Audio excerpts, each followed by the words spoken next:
As a wholesaler or a flipper, when talking to sellers, one of the biggest challenges and hardest parts of the conversation is finding out the lowest price the seller will accept for his house. Finding out the seller's price is really important so you know if the deal is worth pursuing or if you're wasting your time. So in this video, I'm gonna share with you 4 different techniques for getting the seller to give you his price, as well as what to do if the seller refuses to give you his price. All of that and more coming up.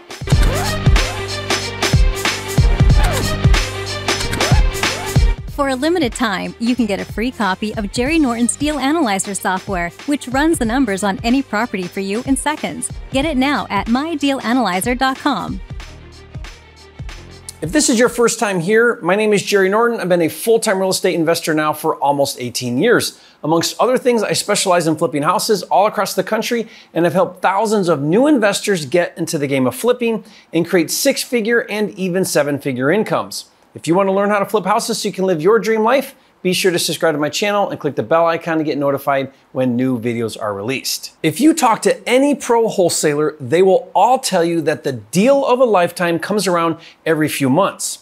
This is where the call goes perfect and the seller tells you a ridiculously low price and knowingly and willingly sells you the property for super cheap, where you make like $40,000, $50,000, $75,000, or even more on the deal.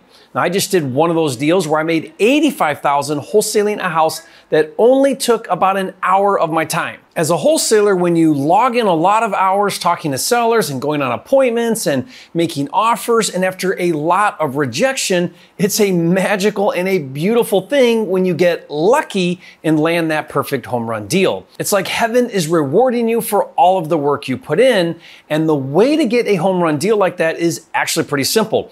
Talk to enough sellers and make enough offers and it will happen. Typically what happens with a home run deal is price is not important to the seller. He just wants to get rid of the property and will practically give it to you for solving his problem. Unfortunately, those easy home run deals don't happen enough and are too far and few in between.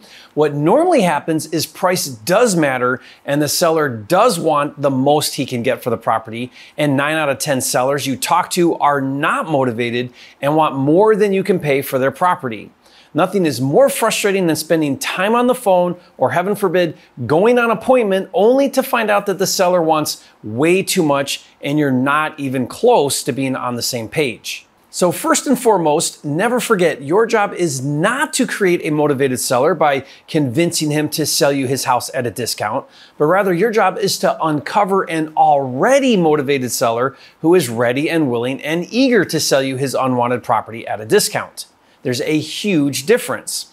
Not all wholesalers do this, but I'm a big believer in pre-qualifying the seller prior to going on an appointment to find out if he truly is a motivated seller.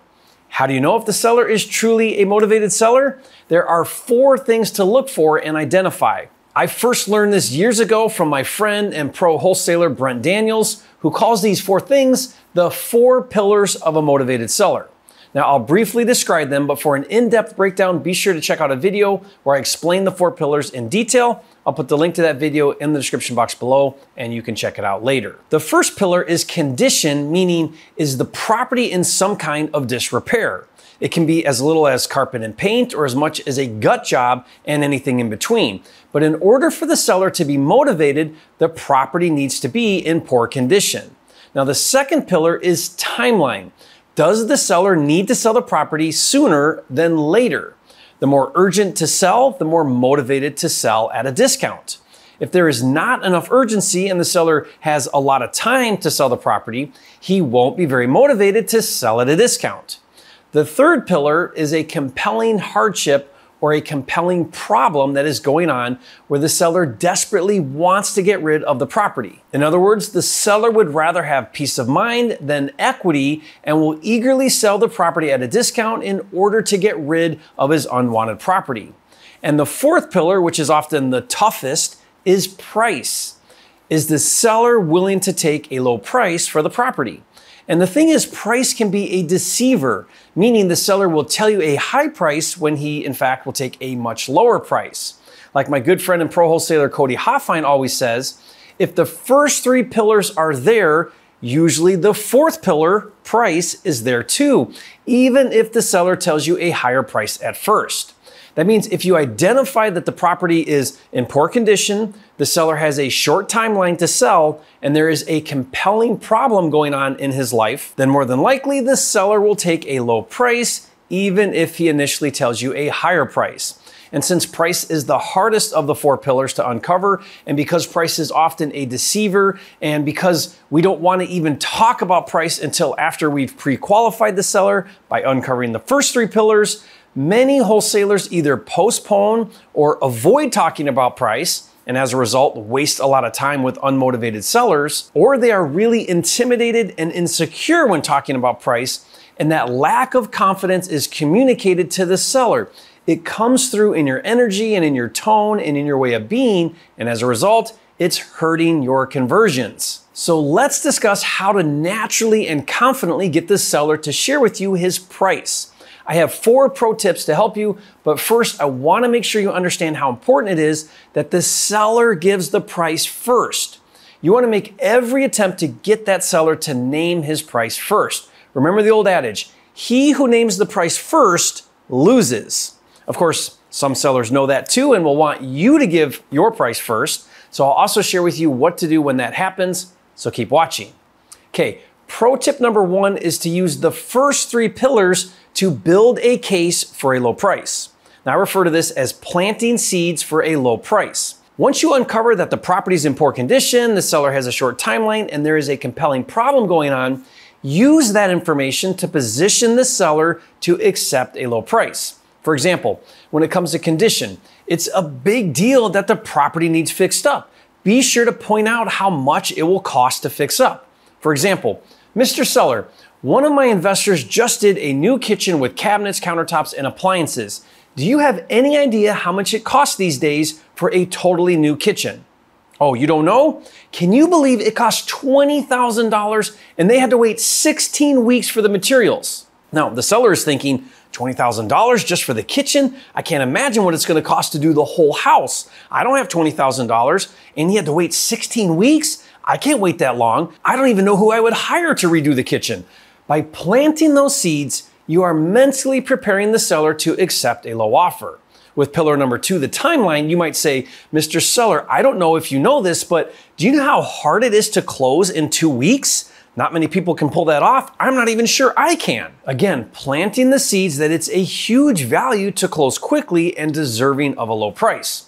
With pillar number 3, a compelling problem, you might say, Mr. Seller, it sounds like this property is causing you a lot of unnecessary stress in your life. I bet you'll be glad to get rid of this property as soon as possible.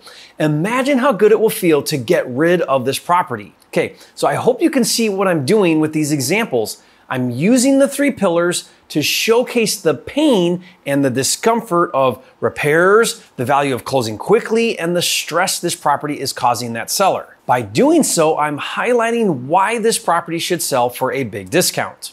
Okay, pro tip number 2 is similar to the first tip, but is a slightly different approach, and that is to talk about the benefits of how you can solve their problems. When talking about pillar number 1, the condition, you might say, Mr. Seller, how important is it to you to not have to spend any money fixing up this property? Or, what if I could buy this property as is so you don't have to spend a dime fixing it up? Would that be important to you? For pillar number 2, the timeline, you might say, Mr. Seller, we can close as fast as you need to. You pick the day and time that works best for you and we'll be ready. In fact, would you rather close in 2 weeks on the 1st or 3 weeks on the 7th? Assuming the seller is going to sell to you before he's even agreed and before you've even discussed the price, subconsciously prepares the seller to do a deal with you. For pillar number 3, the compelling problem, you might say, Mr. Seller, it sounds like what you really need is a cash buyer who can buy this property as is and close right away. We can make that process seamless and convenient for you. We'll even pay all of the closing costs. And then this is the power question. Are you ready? If I could do all of that for you and take this property off your hands, how much would an offer like that be worth to you?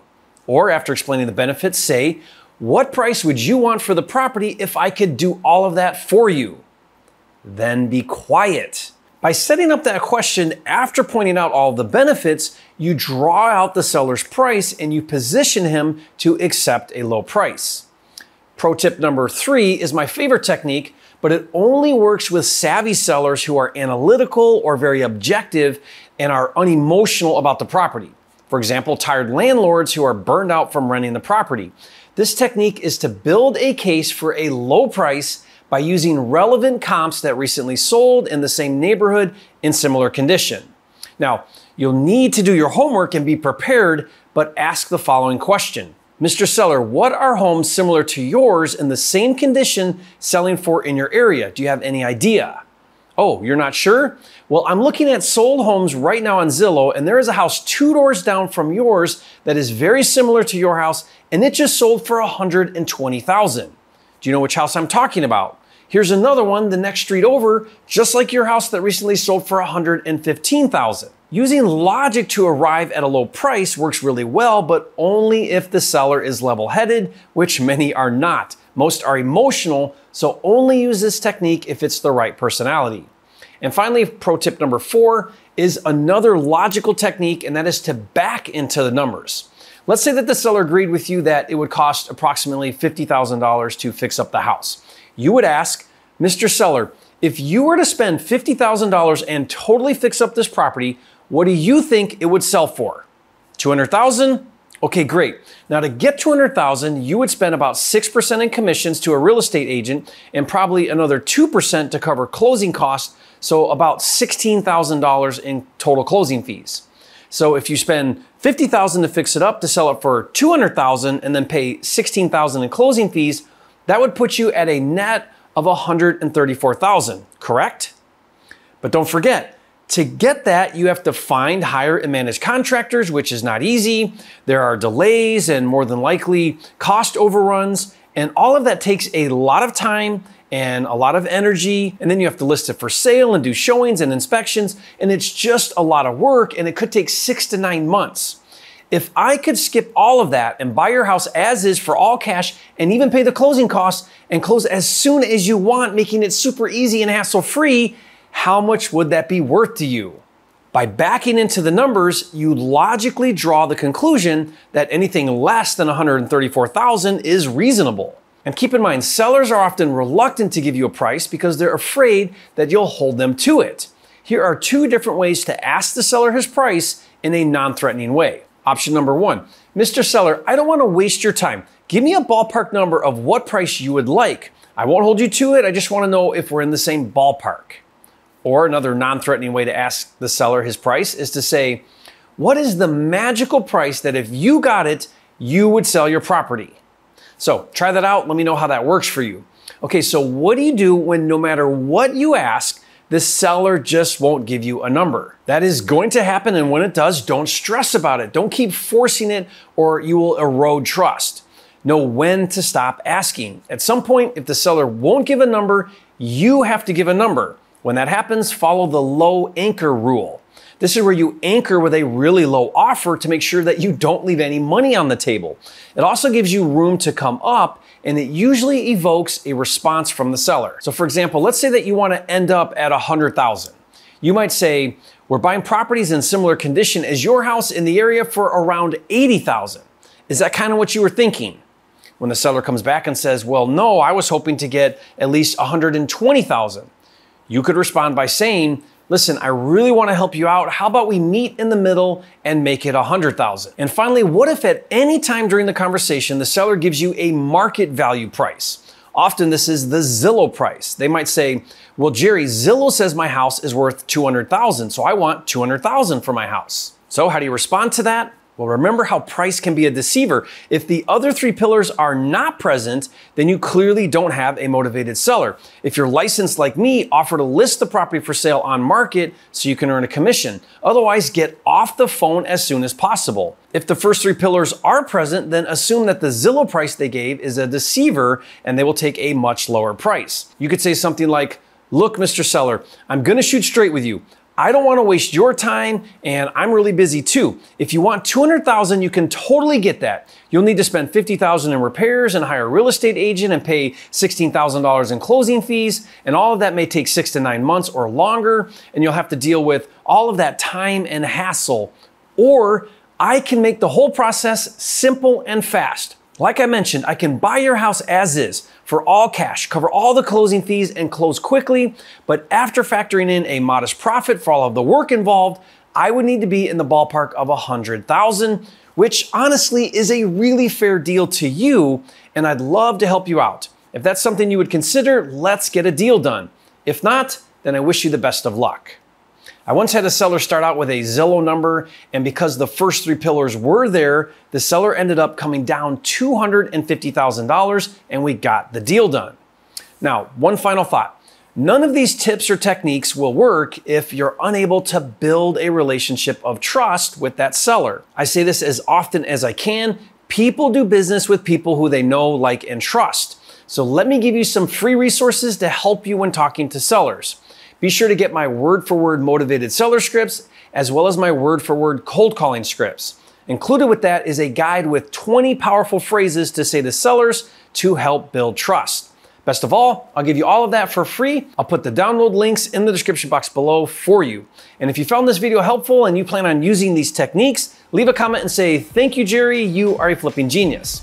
Finally, watch me uncover 4 pillars of a motivated seller on a live call breakdown. This will help you see it in action.